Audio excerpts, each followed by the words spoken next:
다 함께 사도신경하심으로 우리 신앙을 고백하겠습니다. 나는 전능하신 아버지 하나님, 천지의 창조주를 믿습니다. 나는 그의 유일하신 아들 예수 그리스도를 믿습니다. 그는 성령으로 잉태되어 동정녀 마리아에게서 나시고 본디오 빌라도에게 고난을 받아 십자가에 못 박혀 죽으시고 장사된 지 사흘 만에 죽은 자 가운데서 다시 살아나셨으며 하늘에 오르시어 전능하신 아버지 하나님 우편에 앉아 계시다가 거기로부터 살아있는 자와 죽은 자를 심판하러 오십니다. 나는 성령을 믿으며 거룩한 공교회와 성도의 교제와 죄를 용서받는 것과 몸의 부활과 영생을 믿습니다. 아멘. 다 함께 찬송가 456장 찬양하겠습니다.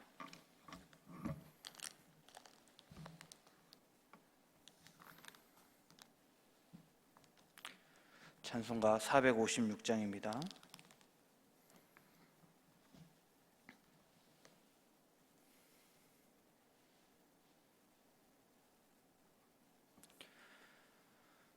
거친 세상에서 실패하거든 그 손 못 자국 만져라. 고된 일 하다가 힘을 얻으리 그 손 못 자국 만져라. 그 손 못 자국 만져라. 그 손 못 자국 만져라. 주가 널 지키며 인도하시리. 그 손 못 자국 만져라. 내가 어둠 속을 걸어갈 때에 그 손 못 자국 만져라. 주가 참 평안을 내게 주시리. 그 손 못 자국 만져라. 그 손 못 자국 만져라. 그 손 못 자국 만져라. 주가 널 지키며 인도하시리. 그 손 못 자국 만져라. 내가 부활의 주 따라가려면 그 손 못 자국 만져라. 내가 주 안에서 길이 살리라. 그 손 못 자국 만져라. 그 손 못 자국 만져라. 그 손 못 자국 만져라. 주가 널 지키며 인도하시리. 그 손 못 자국 만져라. 너의 죄악의 짐 무거울 때에 그 손 못 자국 만져라. 마음 문 열고서 주를 모셔라. 그 손 못 자국 만져라. 그 손 못 자국 만져라. 그 손 못 자국 만져라. 주가 널 지키며 인도하시리. 그 손 못 자국 만져라. 이 시간 세 가지 기도 제목을 놓고 통성으로 기도하겠습니다. 첫째로 코로나로 인해서 사회, 경제, 문화, 교육 등 많은 것에 큰 영향이 있습니다. 하루속히 코로나가 종식되어서 이런 문제가 해결되도록 기도하겠습니다.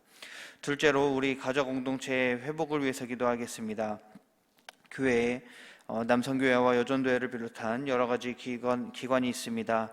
각 기관이 침체되지 않고 서로 온라인과 또는 오프라인으로 교제함으로 유기적인 관계를 맺어갈 수 있도록 기도하겠습니다.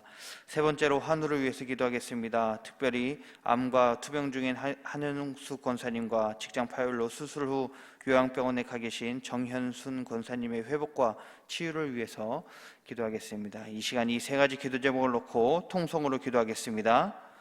사랑과 은혜가 풍성하신 하나님 아버지 감사합니다. 하나님의 무한하신 사랑을 오늘 이 새벽에 말씀으로 우리에게 부어주시는 줄 믿습니다. 이 말씀 우리 마음에 새기고 기준 삼으며 나아가는 그런 오늘 가족 공동체가 될 수 있도록 인도하여 주시옵소서. 이 시간 사회, 경제, 문화, 교육 등 코로나가 미치는 영향을 위해서 기도합니다. 개인과 집단에서 산발적으로 코로나 확진자가 발생하고 있습니다. 코로나 확진자에 대한 사회의 인식과 시선이 어떻습니까? 확진자들을 불쌍히 여기고 그들의 회복을 위해서 기도하기보다는 어떨 때는 확진자를 배척하고 혐오하는 시선들이 있지는 않습니까? 주님, 우리 안에 그런 마음이 있다면 이 시간 모두 내려놓고 코로나 확진자에 대한 사회적 시선을 변화시켜 나아가는 우리가 되게 하여 주시옵소서. 또한 코로나로 인하여서 문화와 교육, 경제도 많은 변화와 문제가 일어납니다. 많은 기업과 직장에 어려움이 생기며 그것이 고스란히 우리의 가정으로 영향을 미치고 있습니다. 또한 아이들은 어떻습니까? 주님, 학교 생활을 온전히 하지 못하고 대부분 영상으로 대체되어서 교육의 환경이 바뀌고 문화 역시도 바뀌고 있습니다. 주님, 이러한 상황 가운데에서 하나님의 도우심을 구하오니 하나님, 코로나가 하루속히 종식되어서 이런 문제들이 해결되고 또한 회복될 수 있도록 하나님 은혜를 부어주시고 우리를 붙잡아 주시옵소서. 또한 우리 공동체를 위해서도 기도합니다. 주님, 우리 교회 가운데에 남성교회와 여전도회를 비롯한 여러 가지 기관이 있습니다. 하나님께서 각 기관들을 또한 붙잡아 주셔서 코로나 시대 속에서 흔들리지 않게 하시고 또한 각 기관장들 하나님 각 기관의 회원들을 잘 살피며 섬겨 나아갈 수 있도록 인도하여 주시옵소서. 또한 각 기관이 활발히 움직일 수 있도록 하나님께서 기관장과 또한 회원들을 지켜주시고 교회를 위해서 날마다 기도하며 섬겨 나아가는 그러한 기관들이 될 수 있도록 은혜 부어 주시옵소서. 코로나의 위협으로부터 지켜주시며 코로나 시대 속에서도 각 기관이 하나님의 영광을 위하여 할 수 있는 일이 무엇인지를 날마다 고민하고 하나님의 기쁨이 되고 세상 속에 빛이 되는 사역을 감당하는 기관들이 될 수 있도록 주님 인도하여 주시옵소서. 주님, 또한 환우를 위해서도 기도합니다. 우리 교회에도 많은 환우가 있습니다. 육체적인 아픔을 겪고 심적인 아픔과 정신적인 아픔을 겪는 환우들 한 명 한 명을 주님 아시는 줄 믿사오니 하나님의 치유의 손길로 어루만져 주셔서 몸에 들어있던 이 모든 질병들이 떠나가는 은혜를 베풀어 주시옵소서. 주님, 특별히 한영수 권사님과 또한 정윤순 권사를 위해서 기도합니다. 늘 하나님만 바라보고 의지하며 나아가시는 분들임을 주님 하나님께서 이미 아시는 줄 믿습니다. 권사님들의 아픔을 주님 또한 아시오니 그 아픔을 어루만져 주시옵고 암덩어리들이 떠나가게 하여 주시옵고 또는 수술한 부위가 깨끗하게 낫게 하여 주시어서 하나님의 은혜를 경험하는 권사님들 될 수 있도록 인도하여 주시옵소서. 심적으로 많은 고난을 겪고 있을 것입니다. 그 마음 주님 위로하실 분 오직 하나님 한 분밖에 없사오니 하나님 말씀으로 위로하여 주시옵고 또는 주변 사람들을 통하여서 위로하여 주셔서 하나님이 나와 함께 하신다는 이 믿음의 고백을 하며 이 병과 싸워 나아가는 권사님들 될 수 있도록 주님 인도하여 주시옵소서. 이 시간 주님 말씀으로 은혜 받게 해주시니 감사합니다. 담임 목사님을 통해 주의 말씀이 선포될 때에 우리 마음에 아멘으로 받게 하시고 그 말씀으로 오늘 하루 승리하며 살아가는 가족 공동체가 되도록 주님 은혜 부어 주시옵소서. 이 모든 것들 주께 맡겨오며 사랑이신 예수님의 이름으로 감사하며 기도하옵나이다. 아멘. 오늘 새벽에 우리에게 주시는 하나님의 말씀은 마태복음 1장 3절에서 6절 그리고 16절 두 곳을 봅니다. 마태복음 1장 3절에서 6절 그리고 16절 이렇게 봅니다. 우리 3절에서 6절 합독하겠습니다.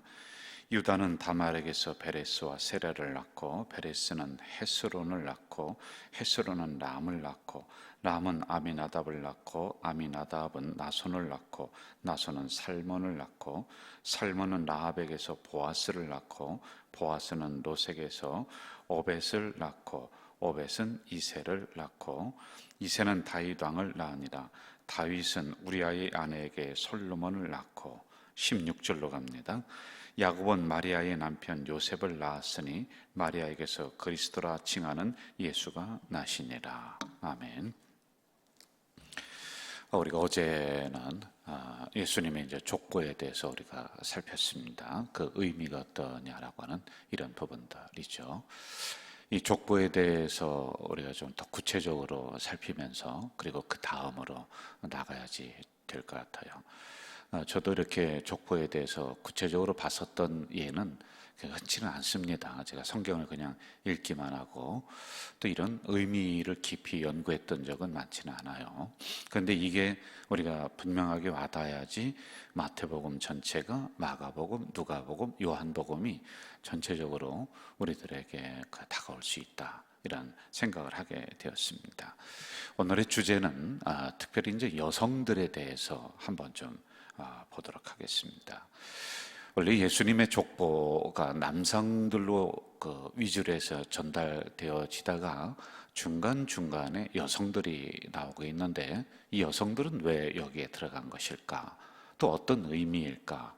이 부분을 우리가 좀 살펴야지만이 될 것 같아요. 항상 성경은, 고대로 올라갈수록 성경만이 아니라 지금도 비슷합니다. 남성 중심의 역사가 기록이 되거든요.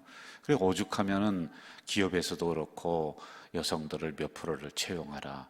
우리 청에서도요, 여성 장로 총대를 몇 프로를 해야 된다라고 하는 이것을 의무적으로 이렇게 해놓고 있단 말이에요. 이런 것은 남성 중심으로 된다라고 하는 것을 다시 반증을 해주고 있는 것이란 말입니다. 그런데 예수님의 족보에서 여성들이 등장을 해요. 이거는 굉장히 센세이션한 일입니다. 왜냐하면 그 당시에는 여성들은 물건 취급이 됐었던 시대적 문화가 있었거든요. 그런데 예수님의 족보에 여성들의 이름이 이렇게 나오고 있다라고 하는 것, 이 부분을 우리가 집중적으로 살펴야지만이 될 것 같아요. 아놀드 벤쇼리라고 하는 사람은 이렇게 얘기합니다. 이 세상의 가장 큰 힘은 크리스찬들의 어머니다. 예수 믿는 사람들의 어머니가 가장 큰 힘이고 가장 큰 능력이다, 이렇게 얘기합니다. 그러면서 한 국가의 운명은 그 나라 여자들에 의해서, 여성들에 의해서 좌우된다. 그런데 지나고 보면서 우리가 역사적으로 그 정도의 중요성의 인정은 못 받았지만은 이러한 부분들은 여성들의 그런 어떠한 위치라든지 이 부분은 인정을 해야지만이 될 것 같단 말입니다. 특별히 교회와 여성들의 관계는 굉장히 특별합니다. 교회를 뭐라고 하느냐면 원어로 보면은 에클레시아인데 그 앞에 해라고 붙습니다. 해 에클레시아 이렇게 붙어요. 이 해라고 하는 것은 여성 관사입니다. 그러니까 교회는 여성적이라는 거예요. 그러므로 교회를 어머니라고 칼빈은 이야기를 했었던 것이죠. 교회는 어머니처럼 품어줘야 된다는 겁니다.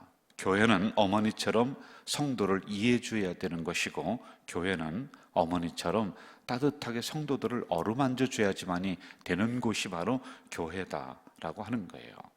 그래서 자식을 위해 눈물을 흘렸던 어머니처럼 교회는 온 성도를 위해서 눈물을 흘려야 되는 곳이 바로 교회다라고 하는 이런 의미로다가 해 에클레시아 이렇게 사용을 했던 것이지요. 미국 LA 동양선교에 담임하고 있는 강준민 목사님은 교회에 대해서 이렇게 어린 시절을 수레하면서 이야기를 합니다. 어린 시절 교회는 제게 있어 어머니의 품과 같았습니다. 교회는 언제나 저를 품어주었습니다. 교회는 제 눈물을 닦아주었고 제게 소망을 주었습니다. 예수님 안에서 꿈을 꿀 수 있도록 도와주었습니다. 초라한 어린 소년의 가슴속에 희망찬 꿈을 심어준 곳이 교회였습니다. 그래서 교회가 너무 좋습니다. 즉 교회랑 어머니랑 같은 그 동격으로다가 보면서 이런 글을 썼더랬습니다. 이처럼 여성분들이 사실은 대단한데도 불구하고 그러한 가치를 인정을 받지 못했습니다. 하지만은 마태복음 1장에서는 여성들의 이름을 중간에 넣으면서 여성들의 필요성 그리고 거기에 대한 위대성을 이야기를 해주고 있는 거죠. 여러분, 우리 한국교회도 구성원들을 한번 잘 보세요. 아니, 우리 교회 구성원들도 한번 보세요. 70% 정도가 여성입니다. 사실은요. 위기 때마다 여성들이 앞장서서 그래서 그 위기를 넘었어요. 여러분, 기도가 필요할 때 남성보다는 솔직히 여성들이 먼저 앞장섰어요. 그리고 1907년에 우리나라에 부흥운동이 일어납니다. 근데 이때 누가 앞장섰냐면은 여성들이 부흥회를 할 때 기도 운동을 벌이고 전도 운동을 벌였습니다. 근데 그게 불씨가 되어서 전국적으로 확산이 되는 이런 일이 일어났거든요. 여러분, 우리나라 초기에도 곳곳에 복음을 전하면서 다녔던 전서인이라고 있어요. 이분들이 누구냐면은 성경 쪽복음을 머리에 이고 가방에 보따리에 지고 곳곳마다 다니면서 쪽복음을 전했습니다.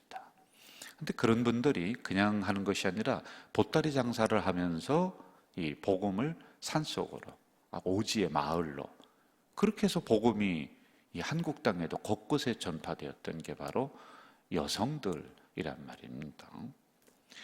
이처럼 여성들이 아주 위대하고 대단해요. 그런데 왜 취급을 못 받았을까? 그리고 또 성경에서 오늘 족보에서 나오는 이 여성들은 그럼 왜 이렇게 기록이 되었을까? 라고 하는 이런 부분들. 취급을 못 받았던 것은 당시 문화가 그랬습니다.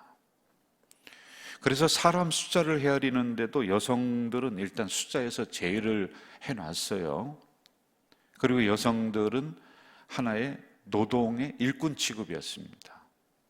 그러니까 인격적인 취급은 받지를 못했습니다. 그러나 이런 모든 것을 깨버린 게 어디냐면은 성경이에요. 성경은 여성들을 하나의 인격체로 봐주고 동등한 입장에서 하나님은 여성들을 대우합니다. 그런데 문화가 그렇게 되지 못했으니까 성경은 남자 중심으로 이렇게 기록이 되었던 거죠. 신약으로 오면서 예수님은 여성들의 위대성을 계속 부각을 시켜줘요. 그래서 예수님의 사역에도 여성들의 역할이 지대합니다. 예수님의 제자가 몇 명이죠? 12명이죠. 그리고 그 다음에 확산시키면은 70명의 70인 제자라는 게 있어요. 여러분. 그런데 핵심은 12명이죠. 그런데 이러한 그룹들이 복음을 전하면서 공동체 생활하면서 이 동네 저 동네 다닙니다. 그런데 그 뒤에는 이름이 구체적으로 기록되지 않았지만은 이들의 사역을 섬겼던 여성들이 있어요. 끝까지 따라가는 거예요. 그러면서 필요한 것들을 대주고 그리고 불편하지 않게 여성들이 뒤에서 보조해주는 이런 숨은 일꾼의 역할이 여성들이었습니다. 여러분, 예수님이 십자가상에서 돌아가실 때도 끝까지 남아서 그 자리를 지켰던 건 누구냐? 여성이라니까요. 예. 사도 바울에게도 여성들의 헌신, 그래서 사도 바울이 가는 곳곳마다 복음을 가지고 또 다른 사도 바울이 되어서 복음을 전했던, 앞장섰던 사람들이 여성들이란 말입니다. 이렇게 위대한 분이 바로 여성이에요. 여러분, 예수님의 어머니가 누구죠? 마리아. 쉽게 나오죠. 그럼 예수님의 아버지는 누굽니까? 잘 모르는 것 같아요. 이렇게 여성들의 이름이 우리는 어느 때는 익숙하게 들려지기도 한단 말입니다.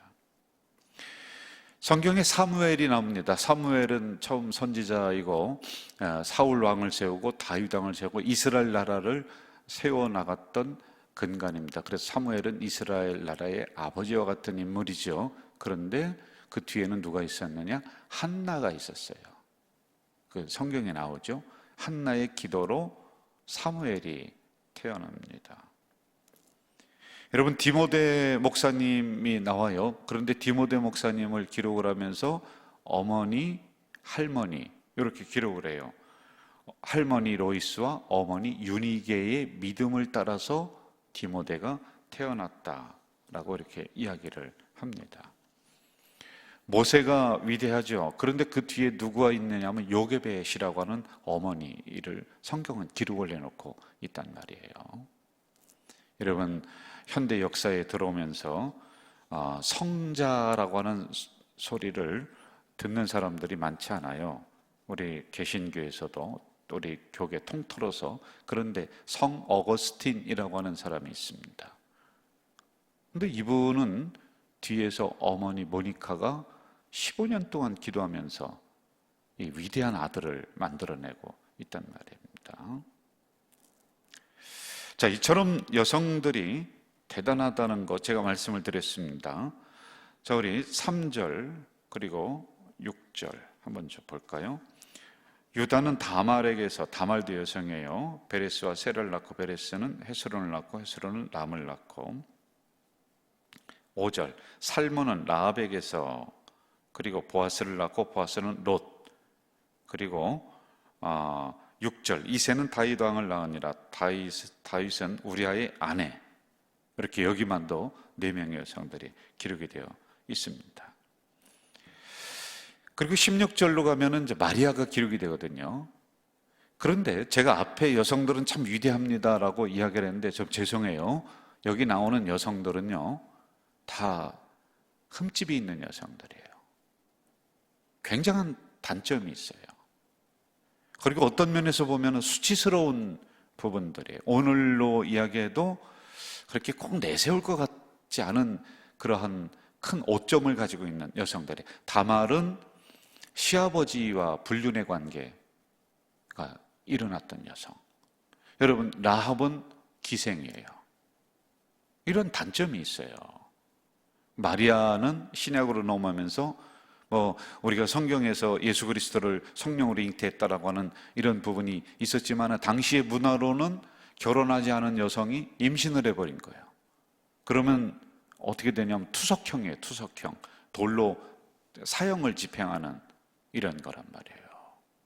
이런 오점이 있는 여성들을, 왜 부끄러운 일을 했던 여성들을 성경은 왜 기록을 해놨을까? 이걸 빼버리면 좋겠는데요. 이게 왜일까? 이런 의문을 가지고 우리가 이 부분을 좀 들어가야지만이 돼요. 오늘은 다말이라고 하는 여성에 대해서 간략하게 보고 마무리를 하겠습니다.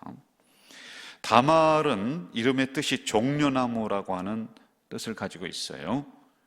야곱의 넷째 아들 유다입니다. 여러분, 유다의 가문을 통해서 예수님의 족보가 형성이 돼요. 첫째 아들이 아니에요. 유다입니다. 근데 유다에게는 아들이 3명이 있었어요. 처음에 엘이 있었어요.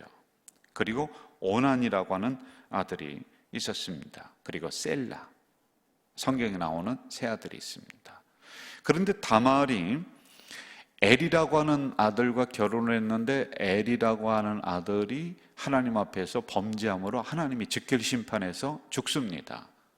그러니까 이게 과부가 된 거예요. 청순 과부가 된 거예요. 구약법에 의하면은 그 큰아들이 죽었을 때는 그 대를 이어야 됩니다. 그러면은 둘째가 형수에게 이제 결혼을 해서 거기서 자녀를 낳아야지 그 가문의 대를 잇는 거예요. 그런데 오난이 그 형수인 다말과 부부관계를 하지 않아요. 자꾸 피합니다. 그러자 하나님이 이 오난도 죽입니다. 자, 이제 남은 게 누구냐면은 셀라라고 하는 셋째 아들이 있는데, 이 셋째 아들은 너무 어려요. 너무 어려서 클 때를 기다리지를 못해요. 그러다가는 다말이 늙어서 죽을 것 같아요. 그래서 이 다말이 변장을 하고 어디 멀리 갑니다. 그런데 그 길목을 아버지가 이제 오가는 데가 거기에요. 근데 아버지가 이제 아버지에게 침소에 이 다말이 변장을 하고 들어갑니다. 그리고 관계를 맺어서 그 다음에 자녀를 낳고 그 가문의 대를 잇게 이렇게 만들었어요. 이런 아주 수치스러운 역사거든요. 이렇게 성경은 이리저리 잘 꾸며서 이야기합니다만은 그런 저런 걸 다 떨어내고서 팩트만 딱 얘기하면 다말은 시아버지와 불륜의 관계. 여러분, 오늘도 현대에도 이거는 상상할 수 없고 또 이야기하기가 부끄러운 일들인데, 왜 이걸 성경은 좀 빼버리지? 왜 이걸 기록을 해놓고 있느냐라고 하는 것입니다. 그리고 더 이해할 수 없는 게 또 하나 있어요. 아니, 왜 이렇게 부끄러운 여인을 그래 예수님의 족보에 거기다가 놓고 있느냐는 거예요. 그 족보를 따라서, 그 가문의 계보를 따라서 결국에는 예수 그리스도가 마지막에 태어나는 왜 이런 부끄러운 이런 그 여인을 거기다 놓고 예수님의 족보에 또 이런 여성이 등장을 하게 만드느냐라고 하는 거예요. 자, 잘 들으시기 바랍니다. 인간적인 측면에서는 이해할 수도 없고 창피하고 부끄럽고, 이게 인간적인 측면에서 그래요. 그런데 우리는 항상 성경을 구속사적인 측면으로 봐야 돼요. 구원사적인 측면으로 봐야지만이 되는 거예요. 그 측면으로 보면은 하나님의 구속사는 어느 때는 도덕과 윤리를 초월한다는 거예요. 여러분, 잘 이해가 안 되시겠지요? 하나님의 섭리는 인간의 윤리 밑에 있는 게 아니라 하나님의 섭리는 인간의 윤리와 도덕 위에서 역사하십니다. 그리고 두 번째, 장차 오실 메시아는 아주 중요한 부분인데, 이 여성을 등장시킴으로 무엇을 상징해 주느냐 하면은 예수 그리스도는 인간이 도저히 입에 담을 수 없는 그러한 불륜의 죄입니다. 이것까지도 덮어주시는 분이다. 이걸 의미하고 있는 거예요. 죄를 덮어주시는 예수 그리스도입니다. 다시 말하면 다말은 유다의 끊어진 혈맥을 이은 공로자이고 구원사를 위해, 구속사를 위해서 사실은 헌신한 지혜로운 여인이라는 거예요. 이 여인의 헌신이 없었다면 예수님의 족보는 이어지지 못했습니다. 그리고 결국에는 예수 그리스도는 이러한 인간의 입에 담을 수 없는 부끄러운 죄까지도 덮어버리시는 분이다라고 하는 이런 영적인 상징의 의미를 이 안에 담아놓고 있다는 것이지요. 여러분, 다말이 범죄함에도 불구하고 예수님의 계보에 올랐다는 사실은 하나님이 죄를 승인한다, 묵인한다, 그게 아닙니다. 하나님께서는 인간의 실패까지도 그분의 역사에 사용하시는 분이다, 이런 뜻도 있습니다. 그래서 이 다말이라고 하는 이 여인의 부끄러운 역사가 성경에 기록이 된 거란 말이에요.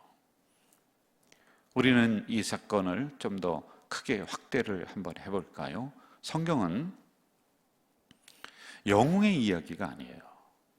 단점투성인 사람들의 이야기입니다.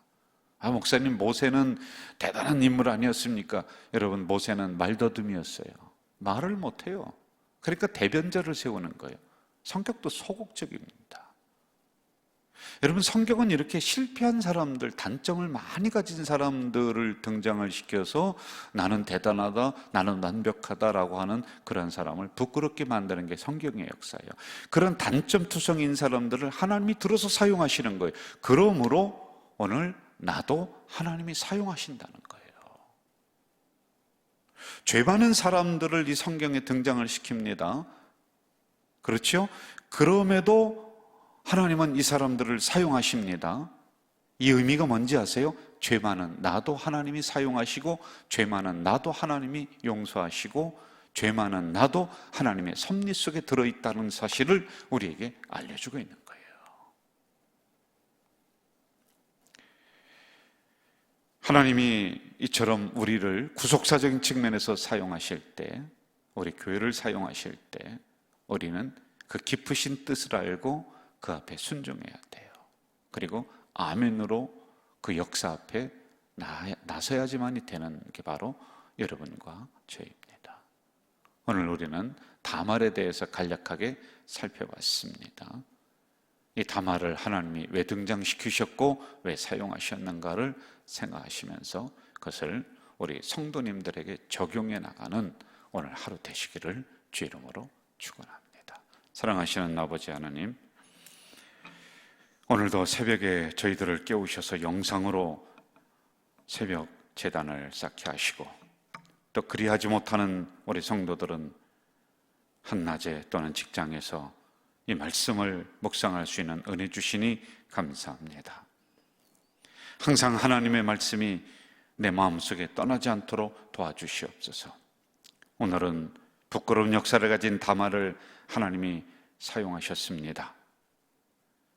또한 부끄러운 죄 많은 심령을 하나님이 또 사용하시고 덮어주고 용서하신다라고 하는 이런 의미를 내포하고 있을진데, 우리도 하나님의 역사에 사용되어질 때에 감사함으로 아멘으로 나서는 우리 모든 성도들이 될 수 있도록 인도해 주시옵소서. 오늘도 주신 말씀을 그 뜻과 의미를 가슴속에 새기면서 승리하며 살아가는 이 하루가 될 수 있도록 인도해 주시옵소서. 예수님의 이름으로 기도하옵나이다. 아멘. 하늘에 계신 우리 아버지, 아버지의 이름을 거룩하게 하시며 아버지의 나라가 오게 하시며 아버지의 뜻이 하늘에서와 같이 땅에서도 이루어지게 하소서. 오늘 우리에게 일용할 양식을 주시고 우리가 우리에게 잘못한 사람을 용서하여 준 것 같이 우리 죄를 용서하여 주시고 우리를 시험에 빠지지 않게 하시고 악에서 구하소서.